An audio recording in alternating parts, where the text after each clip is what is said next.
नमस्कार प्रेक्षकांनो, माऊली न्यूज मीडियामध्ये आपले सर्वांचे स्वागत। केज विधानसभेसाठी महायुतीची जागा नमिता मुंदडा की पप्पू कागदे, नेमकी कोणाला मिळणार? आठवलेंच्या दाव्यामुळे महायुतीसमोर मोठा पेच, भाजपची डोकेदुखी वाढणार। विधानसभा निवडणूक आता अवघ्या काही दिवसावर येऊन ठेपली आहे। राज्यात लवकरच निवडणूक कार्यक्रमाची घोषणा होऊ शकते। विधानसभा निवडणुकीच्या पार्श्वभूमीवर महायुतीमध्ये जागा वाटपासंदर्भात बैठकाचं सत्र सुरू आहे। सध्याची राजकीय परिस्थिती बघता कोणत्या घटक पक्षाच्या वाट्याला किती जागा येणार याबाबत मोठी उत्सुकता सुद्धा निर्माण झालेली पाहायला मिळते। त्यातच आता एक महत्त्वाची बातमी समोर आली आहे, ती म्हणजे केंद्रीय मंत्री रामदास आठवले यांच्याकडून आता विधानसभेच्या 11 जागांवर दावा करण्यात आलाय।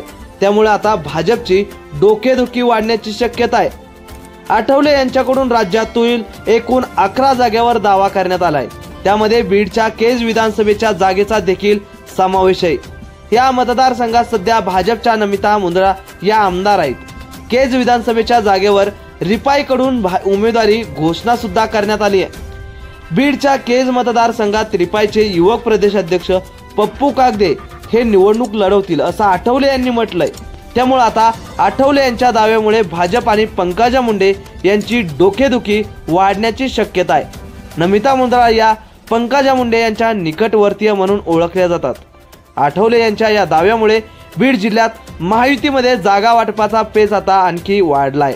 सध्या जिल्ह्यात राष्ट्रवादीचे 4 आणि भाजपचे 2 आमदार आहेत। यामध्ये शिवसेनेकडून बीड विधानसभा मतदारसंघावर दावेदारी करण्यात आली आहे, तर केज विधानसभेवर रिपाईनं दावा केलाय। त्यामुळे आता भाजपच्या वाट्याला फक्त गेवराई मतदारसंघच येणार का हे पाहणं सुद्धा महत्त्वाचं ठरणार आहे।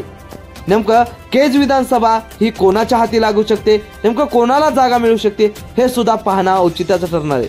परंतु केंद्रीय मंत्री रामदास आठवले यांनी केज विधानसभेची जागा पप्पू कागदे यांना जाहीर केलेली आहे। परंतु सध्या केंद्रीय मंत्री रामदास आठवले हे महायुतीमध्ये सहभागी असून नेमकी महायुतीच्या आमदार नमिता मुंदडा सुद्धा केज विधानसभेची तयारी करताना आपल्याला पाहायला मिळतात।